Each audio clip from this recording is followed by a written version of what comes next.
سفید محل ایپیسوڈ 18۔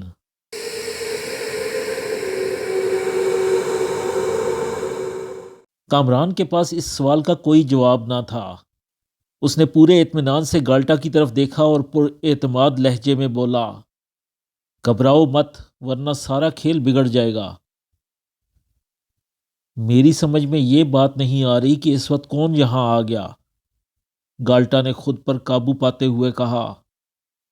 اس وقت یہاں کوئی نہیں آ سکتا کیونکہ سب جانتے ہیں کہ یہ وقت داسیوں کے سونے کا ہے۔ اچھا جاؤ دیکھو تو دیواروں کے پیچھے کون ہے، کامران نے کھڑے ہوتے ہوئے کہا۔ میں جب تک اندرونی کمرے میں چھپ جاتا ہوں، جو بھی ہو اسے تم خوبصورتی سے ٹرخا دینا۔ اگر وہ باہر کے باہر نہ ٹرخے تو بلا جھجک اندر لے آنا، لیکن اس بات کا خیال رکھنا کہ وہ اندرونی کمرے میں داخل نہ ہو۔ اچھا ٹھیک ہے، تم کمرے میں جاؤ۔ کامران خاموشی سے کمرے کے اندر چلا گیا۔ گالٹا نے دروازہ بند کیا اور بولی، کامران باہر سے کنڈی لگا دوں؟ ہاں لگا دو، اندر سے آواز آئی۔ گالٹا نے تیزی سے کامران کے کمرے کی کنڈی چڑھائی، اپنے سنہرے جسم سے چادر اتار کر پھینکی، ایک بڑی سی موم بتی اٹھائی اور دو چار گہرے سانس لے کر خفیہ دروازے کی طرف بڑھی۔ دیواریں ہٹی تو گالٹا نے موم بتی کی روشنی میں ایک خبیث صورت کو اپنی طرف دیکھتا پایا۔ یہ شومگا تھا، بڑے پجاری کا خاص چیلا۔ شومگا کیا بات ہے؟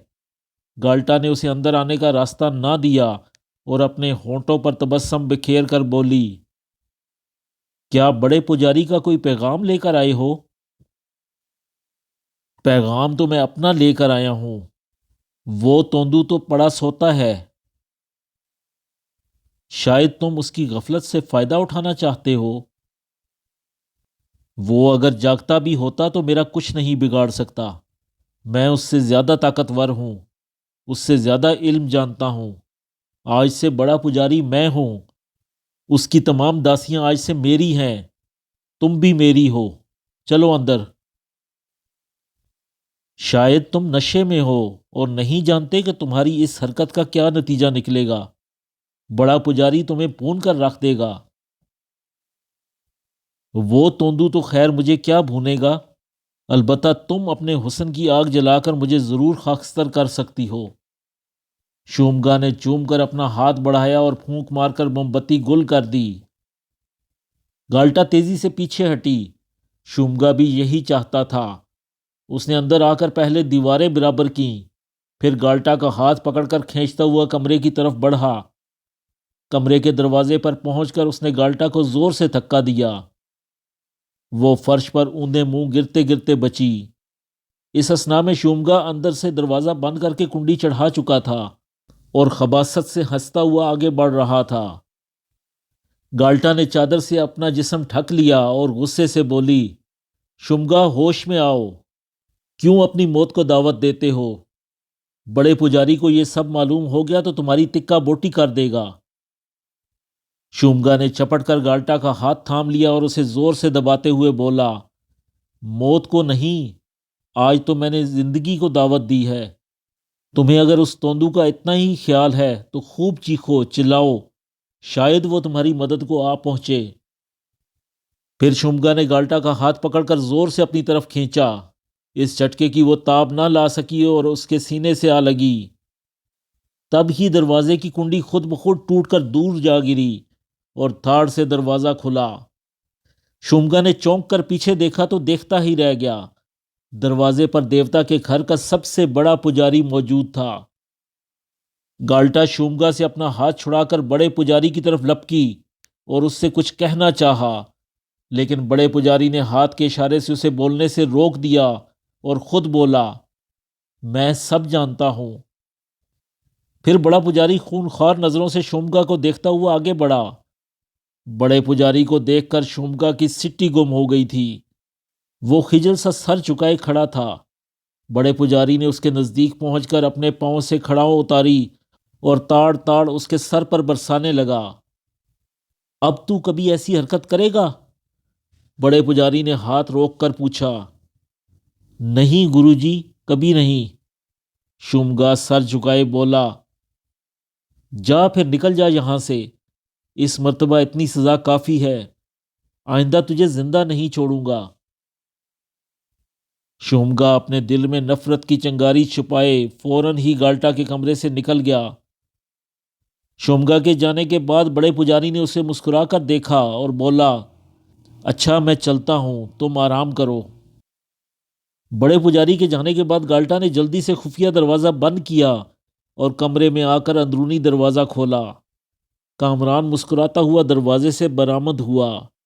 گالٹا اپنا دل تھام کر چوکی پر بیٹھ گئی۔ ایک بڑی مصیبت اس کے سر سے ٹل چکی تھی۔ کامران اس کمرے میں آیا تو اس کے نتنوں نے ایک مانوس سی خوشبو محسوس کی، وہی کنوارے بدن کی خوشبو۔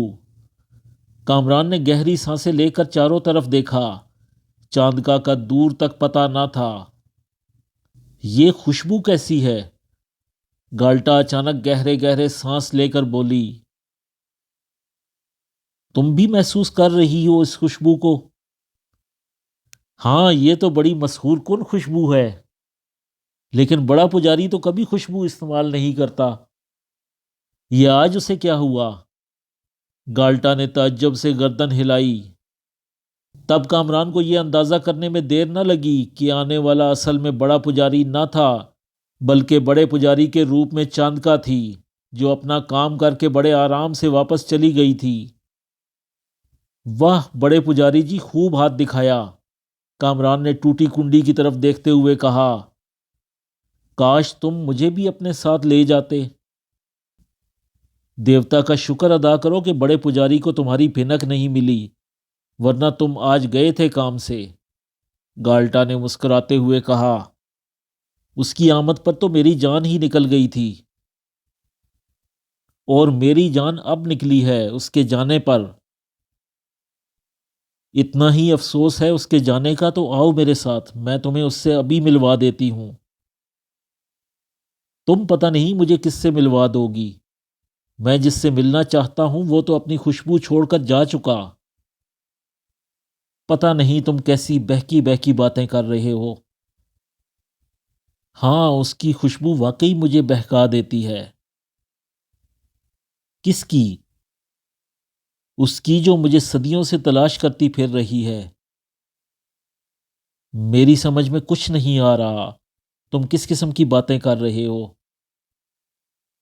تمہاری سمجھ میں آ بھی نہیں سکتا، کامران نے اسے غور سے دیکھتے ہوئے کہا۔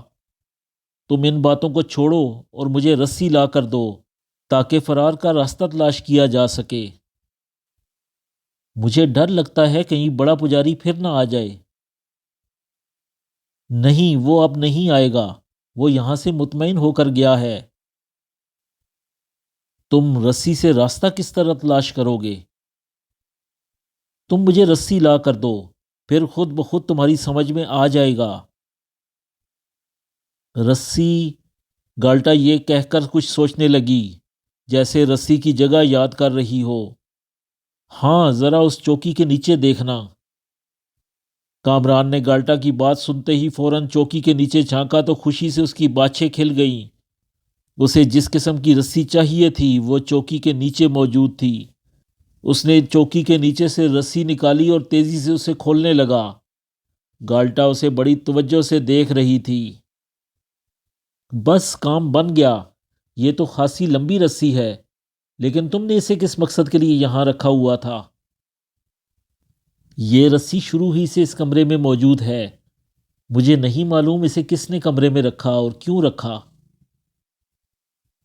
خیر، جس نے بھی رکھا سائری دیوتا اس کا بھلا کرے، کامران نے رسی کا ایک سرا اپنی کمر سے باندھتے ہوئے کہا۔ اب دوسرا سرا تم اپنے ہاتھ میں تھام لو اور خفیہ دروازہ کھول دو، میں باہر جا کر راستہ تلاش کرتا ہوں۔ اس رسی کا فائدہ یہ ہوگا کہ میں راستہ نہیں بھولوں گا، اگر بھٹکوں گا تو اس رسی کے سہارے تم تک پہنچ جاؤں گا۔ کہو کیا خیال ہے؟ لاجواب، گالٹا نے مسکراتے ہوئے کہا۔ اچھا، مجھے اب کوئی ایسی چیز چاہیے جس سے میں دیواروں پر پہچان کے لیے نشان لگا سکوں۔ ایسی تو میرے پاس کوئی چیز نہیں۔ تم کاجل استعمال کرتی ہو؟ ہاں کرتی ہوں۔ بس پھر تھوڑا سا کاجل مجھے دے دو۔ یہ ٹھیک ہے، گالٹا اٹھتے ہوئے بولی، اور پھر اس نے مٹی کی ایک بے حد خوبصورت پیالی اس کے سامنے لا کر رکھ دی۔ لو۔ کامران نے ایک انگلی سے تھوڑا سا کاجل نکال کر اپنی ہتھیلی میں لگا لیا اور بولا، اب میں تیار ہوں۔ تمہیں اگر باہر نکلنے کا راستہ مل گیا تو تم باہر سے چلے جاؤ گے یا واپس آؤ گے؟ واپس آؤں گا، ابھی تم سے بہت سی باتیں کرنی ہے۔ ٹھیک ہے، میں تمہارا انتظار کروں گی۔ پھر گالٹا خفیہ دروازے کی طرف بڑھی۔ اس نے خفیہ دروازہ کھولا اور بے قراری سے بولی، کامران ذرا جلدی واپس آنا۔ اچھا اچھا کہہ کر کامران نے خفیہ دروازے سے باہر قدم رکھا اور تنگ راستے سے آگے بڑھنے لگا۔ آگے جا کر راستہ کشادہ ہو گیا۔ تھوڑا آگے بڑھنے پر ایک دیوار سامنے آ گئی، لیکن اس دیوار کے بائیں اور دائیں جانب راستہ موجود تھا۔ کامران نے بائیں جانب والا راستہ اختیار کیا، لیکن یہ راستہ آگے جا کر مسدود ہو گیا تھا۔ کامران پھر واپس پلٹا اور اس مرتبہ اس نے دائیں جانب والا راستہ پکڑا۔ یہ راستہ ٹھیک تھا، اسے راہ ملتی گئی۔ یہ راستہ گولائی میں تھا۔ کامران گول گول گھومتا جا رہا تھا کہ اچانک یہ راستہ پھر دو سمتوں میں تقسیم ہو گیا۔ کامران نے پھر بائیں طرف چلنا پسند کیا۔ یہ ایک لمبا راستہ تھا۔ اس راستے کو عبور کر کے اسے پھر دیوار نظر آئی۔ نزدیک پہنچا تو دائیں جانب راستہ موجود تھا اور یہ راستہ اسے مخالف سمت میں لیے جا رہا تھا، جیسے وہ واپس جا رہا ہو۔ کچھ دیر چلنے کے بعد پھر چکردار راہ آ گئی۔ اس طرح کامران گولائیوں میں گھومتا، لمبے راستوں پر چلتا، کبھی آگے جاتا، کبھی واپس پلٹتا، باہر کا راستہ تلاش کرنے میں مصروف تھا۔ آخر ایک موڑ کاٹ کر جب وہ باہر نکلا تو اسے باہر کا منظر صاف دکھائی دیا۔ در، تالاب اور تالاب میں پڑے بہت سے کنول۔ کامران خوشی سے جھوم اٹھا۔ اس نے باہر کا راستہ پا لیا تھا۔ وہ فوراً ہی واپس پلٹ پڑا۔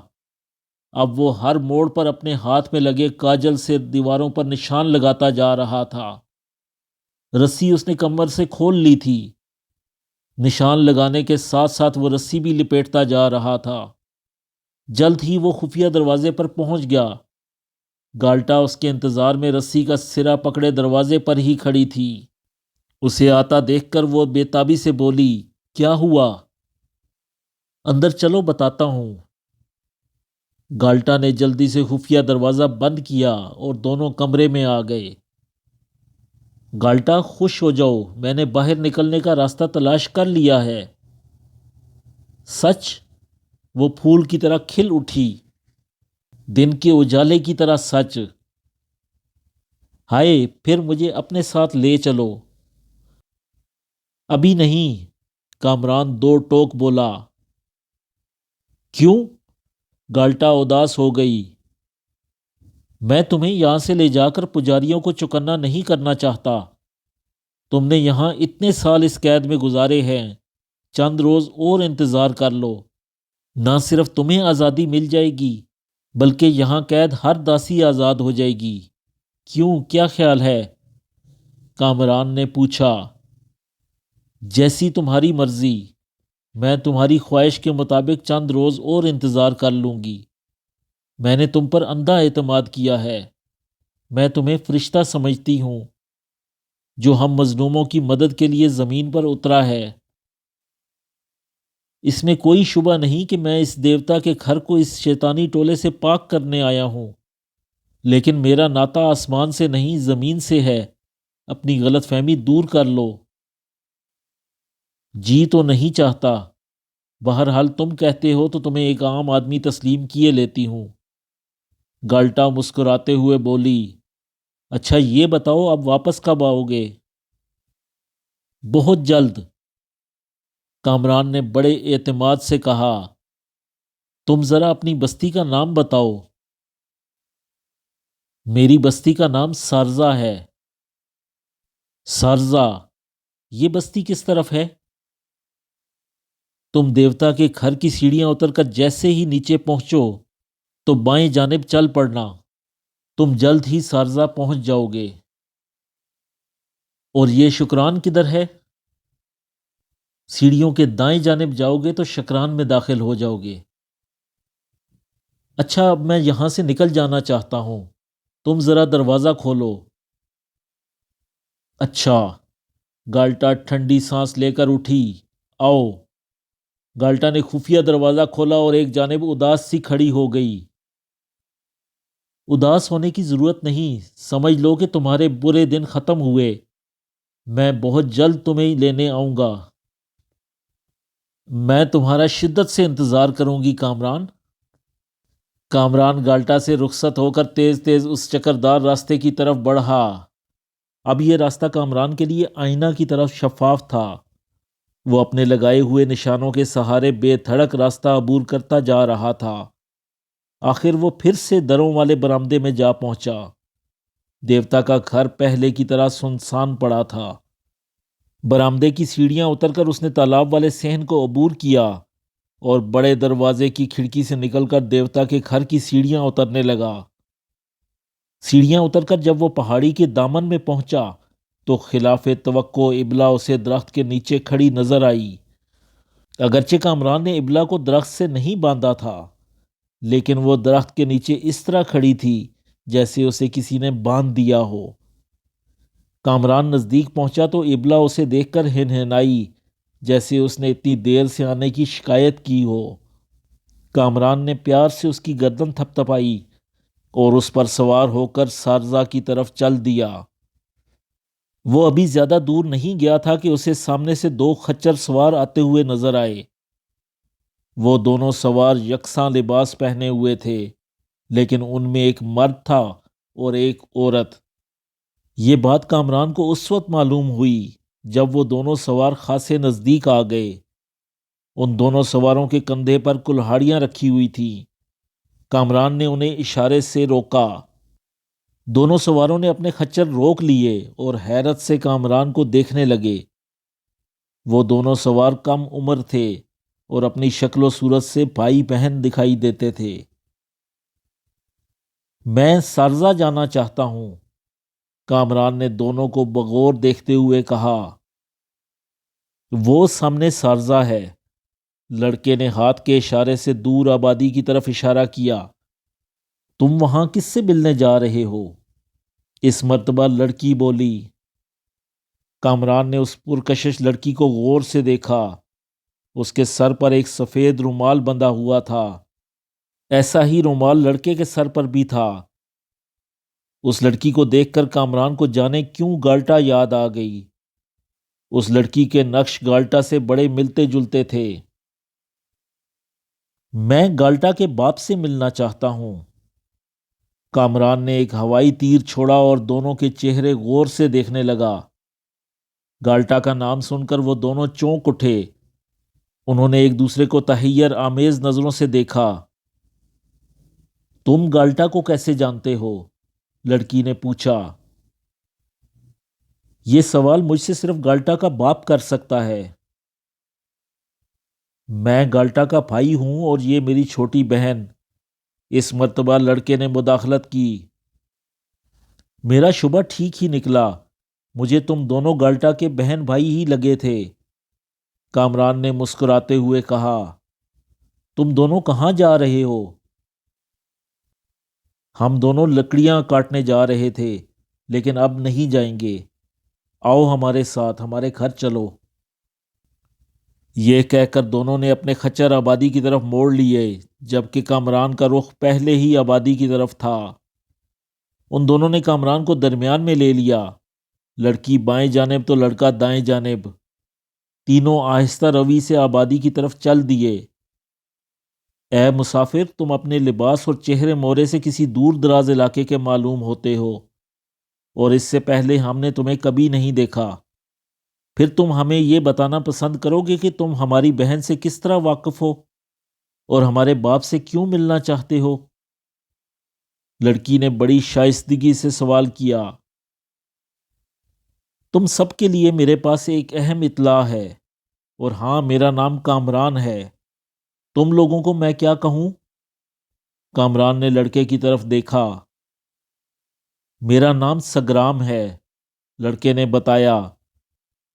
اور میرا نام رگولی، لڑکی نے اپنا نام بتایا۔ ذرا بتاؤ تو وہ اہم اطلاع کیا ہے؟ میں ابھی ابھی تمہاری بہن سے مل کر آ رہا ہوں، کامران نے انکشاف کیا۔ گالٹا سے؟ رگولی نے تصدیق چاہی۔ ہاں، گالٹا سے، وہ بہت مشکل میں ہے۔ شاید تم نہیں جانتے کہ وہ دیوتا کی داسی بن چکی ہے، اور جو دیوتا کی داسیاں بن جاتی ہیں وہ زمین پر نہیں رہتی، دیوتا کے آسمانوں میں رہتی ہیں۔ رگولی کے لہجے میں بے یقینی کے آثار موجود تھے۔ اور تم کہتے ہو کہ تم اس سے مل کر آ رہے ہو؟ یہ کیا مذاق ہے؟ یہ مذاق نہیں، بڑی بھیانک حقیقت ہے۔ بستی میں چلو، پھر بتاؤں گا کہ تمہاری بہن اور بستی کی دوسری لڑکیوں پر دیوتا کے گھر میں کیا بیت رہی ہے۔ یہ کہہ کر کامران نے ابلا کو تیز چلنے کا اشارہ کیا۔ کامران کو تیز ہوتے دیکھ کر رگولی اور سگرام نے بھی اپنے خچروں کو تیز بگایا۔ تھوڑی سی مسافت کے بعد وہ بستی میں داخل ہو گئے۔ بستی کے لوگوں نے رگولی اور سگرام کے ساتھ ایک بدیسی کو حیرت سے دیکھا۔ رگولی اور سگرام نے اپنے گھر کے احاطے میں داخل ہو کر اپنے باپ کو زور زور سے آوازیں دیں، اتنی زور سے کہ وہ ان آوازوں سے پریشان ہو کر بھاگا چلا آیا۔ کیا ہوا؟ تم لوگ کیوں چیخ رہے ہو؟ پھر اس نے اپنے بچوں کے ساتھ کسی اجنبی کو دیکھا تو بولا، ارے یہ کون ہے؟ بابا، ان کا نام کامران ہے، یہ تم سے ملنے آئے ہیں۔ کہتے ہیں کہ ان کے پاس تمہارے لیے ایک اہم اطلاع ہے، گالٹا کے متعلق، ایک بڑی عجیب و غریب اطلاع۔ یہ گالٹا سے مل کر آ رہے ہیں۔ رگولی نے جلدی جلدی اس کا تعارف کروایا۔ سورج مغرب کی بجائے مشرق سے نکل سکتا ہے، لیکن یہ نہیں ہو سکتا کہ کوئی انسان دیوتا کی داسی کی جھلک دیکھ لے۔ تمہیں ضرور کوئی غلط فہمی ہوئی ہے نوجوان۔ نوجوان کو اتفاق سے کوئی غلط فہمی نہیں ہوئی، البتہ آپ لوگ سچ سننے پر آمادہ نظر نہیں آتے، کامران نے سنجیدگی سے کہا۔ آپ نہیں جانتے کہ آپ کی بیٹی اس وقت بڑے پجاری کی قید میں ہے؟ وہ دیوتا کے بجائے اس خبیث کی داسی بنی ہوئی ہے، اور دیوتا کے گھر میں موجود ہے۔ رگولی، نوجوان کو گھر میں لے چلو، اندر بیٹھ کر اس کی سنتے ہیں۔ یہ تو دل ہلا دینے والی باتیں کر رہا ہے۔ گھر میں پہنچ کر جب کامران نے پوری تفصیل سے گالٹا سے ملاقات کا ذکر کیا اور دیوتا کے گھر کے خفیہ راستوں، پجاریوں کے کرتوت، دیوتا کی مورتی کے 2 حصوں میں تقسیم ہونے کی روداد بیان کی، تو گھر کے تمام لوگ انگشت بدندہ رہ گئے۔ گالٹا کے بھائی اچانک طیش میں آ گئے، جبکہ رگولی اور دیگر بہنیں رونے بیٹھ گئیں۔ گالٹا کے ماں باپ نے بڑے ضبط سے کام لیا۔ گالٹا کا باپ بڑی بے یقینی کی کیفیت میں مبتلا تھا۔ اس کی سمجھ میں نہیں آ رہا تھا کہ وہ کامران کی باتوں پر یقین کرے یا نہ کرے۔ دیوتا کے گھر کے بارے میں بہت بڑا انکشاف تھا۔ اس اطلاع پر یقین کرتے ہوئے دل لرزنے لگتا تھا۔ کامران سوچنے لگا کہ اس نے غلطی کی۔ چلتے وقت گالٹا سے اس کی کوئی نشانی مانگ لاتا تو بہتر ہوتا۔ ان لوگوں کو فوراً ہی اس کی بات پر یقین آ جاتا۔ پھر اچانک ہی اس کو سنگینا کا خیال آیا۔ وہ بولا، یہاں سے سنگینا کا گھر کتنی دور ہے؟ او، تم سنگینا کو بھی جانتے ہو؟ اب تمہاری بات پر یقین کرنے کو جی چاہتا ہے، کیونکہ سنگینا کا نام صرف وہی شخص جان سکتا ہے جو گالٹا سے واقعی ملا ہو۔ گالٹا کے باپ کو آخر کامران کی بات پر یقین آ ہی گیا۔ کامران نے اطمینان کا سانس لیا۔ سنگینا کو چپ لگ گئی ہے، رگولی کہہ رہی تھی۔ جب سے گالٹا دیوتا کی داسی بنی، تب سے وہ بالکل خاموش خاموش سا رہتا ہے۔ اس کی عجیب حالت ہو گئی ہے۔ اور ہاں بابا، آج اس کی بہن کو بھی داسی بنایا جانے والا ہے۔ سگرام نے اپنے باپ سے تصدیق چاہی۔ ہاں بیٹے، یہ تو مجھے یاد ہی نہیں رہا۔ او، یہ تو بہت بری خبر ہے۔ ان کالے پجاریوں نے اس کی منگیتر کو تو اس سے چھین لیا، اب اس کی بہن پر بھی قبضہ کر لینا چاہتے ہیں۔ میں ایسا نہیں ہونے دوں گا۔ کامران نے پرجوش انداز میں کہا، مجھے ذرا سنگینا کے پاس لے چلو۔ تم اکیلے وہاں نہیں جاؤ گے، ہم سب چلیں گے۔ گالٹا کا باپ کھڑا ہوتا ہوا بولا۔ گالٹا کا گھرانہ جب ایک مسافر کے ساتھ سنگینا کے گھر پہنچا تو وہاں خوشیاں منائی جا رہی تھیں، جبکہ سنگینا اداس سا گھر کے باہر دروازے پر بیٹھا تھا۔ یہ سنگینا ہے، رگولی نے ہاتھ کے اشارے سے بتایا۔ کامران نے اس کے نزدیک جا کر شانے پر ہاتھ رکھا تو وہ بری طرح چونک پڑا۔ وہ جانے کہاں کھویا ہوا تھا۔ اس نے واقعی اپنی عجیب حالت بنا رکھی تھی۔ میلے کچیلے کپڑے، الجھے ہوئے بال، خلاف معمول زرد چہرہ، نڈھال نڈھال سا۔ کامران نے چند لمحے اسے ہمدردی سے دیکھا۔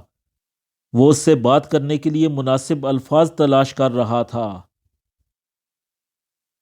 میں تمہاری گالٹا کا پیغام لایا ہوں، کامران نے چک کر اس کے کان میں کہا۔ محبوبہ کا ذکر عاشق کے زخمی دل میں آگ لگا گیا۔ وہ تڑپ کر اٹھا اور کامران سے لپٹ گیا۔ اس کے چہرے پر خوشی رقصاں تھی اور جسم شاخ گل کی طرح لرز رہا تھا۔ میری گالٹا ٹھیک تو ہے؟ سنگینا بڑی مشکل سے بولا۔ کئی سالوں بعد لوگوں نے اسے بولتے سنا تو سب کے سب اس کے گرد اکٹھا ہو گئے۔ کامران نے اپنے گرد بھیڑ جمع ہوتے دیکھ کر سنگینا کا ہاتھ پکڑا اور اسے ایک تنہا گوشے میں لے آیا۔ تم نہیں جانتے کہ گالٹا کو تم سے کس قدر محبت ہے۔ اگر تم ذرا سا بھی اشارہ کر دیتے تو وہ مر جاتی، لیکن دیوتا کی داسی ہرگز نہ بنتی۔ کامران نے اسے بتایا۔ کاش مجھے معلوم ہوتا کہ وہ میرے اشارے کی منتظر ہے، پھر اسے دنیا کا کوئی آدمی داسی نہیں بنا سکتا تھا۔ میں دیوتا سے بھی ٹکرا جاتا۔ سنگینا نے اپنی مٹھیاں پیچھتے ہوئے کہا، تم دونوں نرے بدھو ہی نکلے، ایک دوسرے کے اشارے کے منتظر رہے۔ پہل تم میں سے کوئی نہ کر سکا، نتیجے میں صورتحال سنگین ہو گئی۔ کاش ایسا نہ ہوا ہوتا، کاش تم دونوں ایک دوسرے کی محبت کا صحیح اندازہ لگا لیتے۔ دنیا والے کہتے ہیں کہ دیوتا اپنی داسیوں کو آسمان پر اٹھا لیتا ہے، پھر تم گالٹا سے کس طرح مل سکتے ہو؟ سنگینا نے پوچھا۔ یہ ذکر اگرچہ تمہارے لیے تکلیف دہ ہوگا، لیکن ذرا ہمت سے کام لینا۔ میں تمہیں سارا قصہ تفصیل سے بتائے دیتا ہوں کہ بتائے بنا چارہ بھی نہیں۔ کامران نے اسے ذہنی طور پر صدمہ برداشت کرنے کے لیے تیار کیا۔ پھر کامران نے دیوتا کے گھر میں جو کچھ دیکھا اور سنا تھا اس کا حرف حرف سنگینا کے گوش گزار کر دیا۔ اچانک سنگینا کے چہرے کا تاثر بدل گیا۔ چہرے پر زردی کی جگہ سرخی نے لے لی، آنکھوں سے چنگاریاں نکلنے لگیں۔ وہ طیش میں آ کر بولا، میں ان پجاریوں کا خون پی جاؤں گا۔